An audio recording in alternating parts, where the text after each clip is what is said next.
Hi, it's Grandpa from Grammy and Grandpa Read, and today's book is The Leprechaun's Gold, written by Pamela Duncan Edwards and illustrated by Henry Cole. And this is a scholastic book. Are you guys ready for St. Patrick's Day coming up? Long ago, before even your great-great-grandfather was born, there lived in a small village in Ireland a man known to all as Old Pat. Old Pat was a harpist, and a good one at that. Many a wedding was made the merrier by Old Pat's harp. In the same village dwelled young Tom. Tom had learned his own harp playing from Pat's teaching, but now Tom thought himself a better harpist than Old Pat.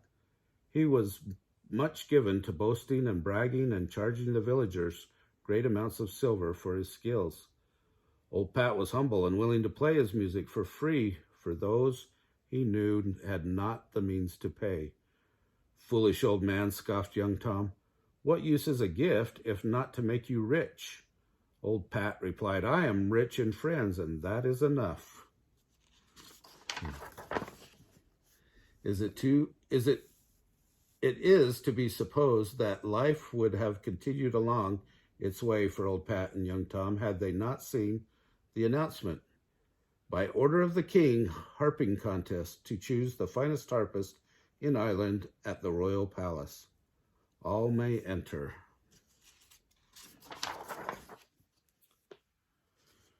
To be known as the best harpist in Ireland would be an honor indeed, said Old Pat. Don't waste your time, old man, sneered Tom. It's a young man like myself they'll be wanting. But Pat shook his head and gathered his few things, meager possessions, for the journey. Aha, thought young Tom, if we travel together, he's sure to offer me a bite of his food. That would save me a penny or two. And so it was that on this night the two sat together by their fire of twigs. They were footsore and weary from walking the many miles toward the royal palace. As he listened to Pat practicing for the contest, a sudden thought flashed through young Tom's mind. I could lose to this ridiculous old man. So, as Old Pat turned his head for a second, the wicked boy quickly snapped a string on Pat's harp and pushed his own spare string deep inside his bag. I'm sorry for your trouble, he said to Old Pat, but I have no string to lend you, for I might need it myself. Old Pat sighed. He had no money to buy a new string. The harping contest was as good as lost. Then suddenly, through the darkness, came a cry, Help! The two men shivered, for they knew tales of tricks played on poor travelers by villain leprechauns.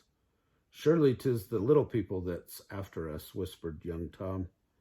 But as the voice rose to a wail, Old Pat's kindness of heart proved stronger than his fear of leprechaun tricks. We must find out who's in trouble, he cried to Tom. Not I, declared young Tom. I'll have nothing to do with it.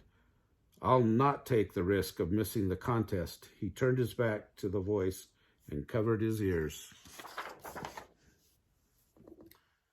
On shaking legs, Old Pat walked toward the sound of the voice.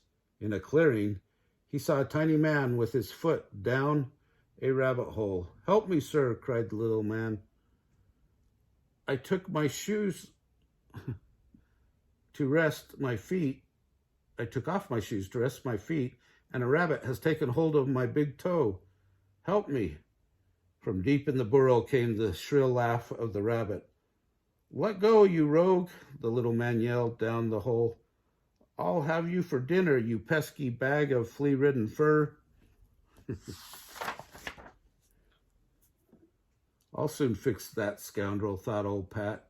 He bent down and barked piercingly, as a fox might in the night. The rabbit let out a scream of fright, and out popped the little man's toe. Thank you, cried the leprechaun, for a leprechaun he was. Come, said Pat, trying not to laugh. for a funnier sight he thought never to see.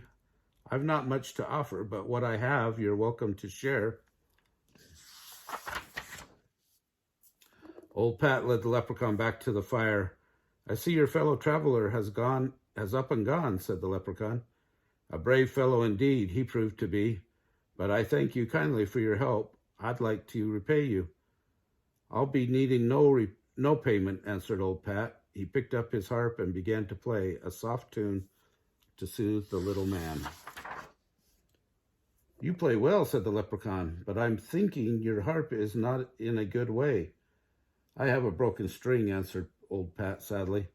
I'm on my way to the harping contest in the royal palace, but I'll not win now. I have no money to buy a new string.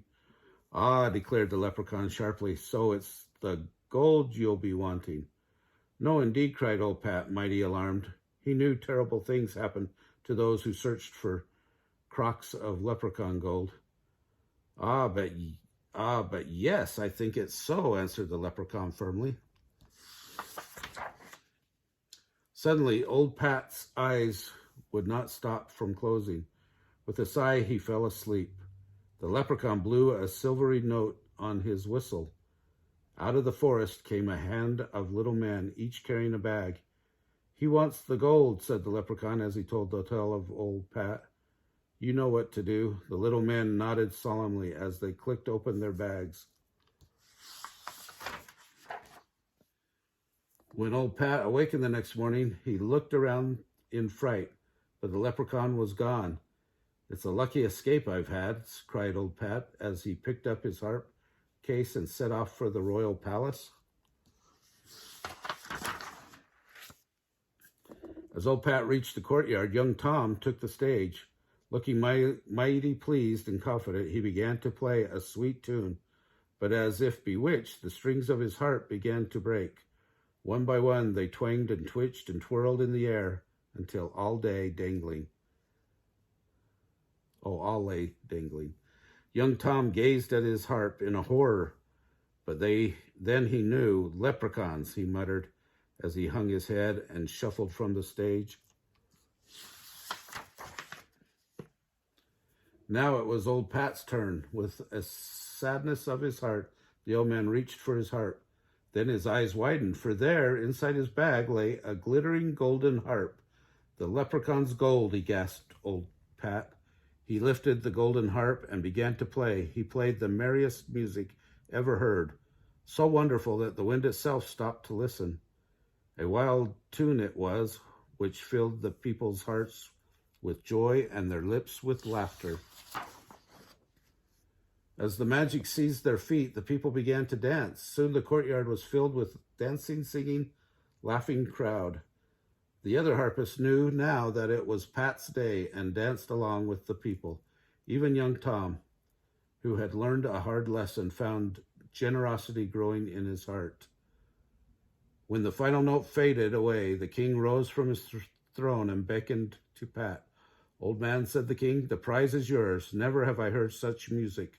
From now on, you will play always for me and my people. You are awarded the title Royal Harpist of Ireland. From the nearby forest came the tinkling sound of a little leprechaun laughing.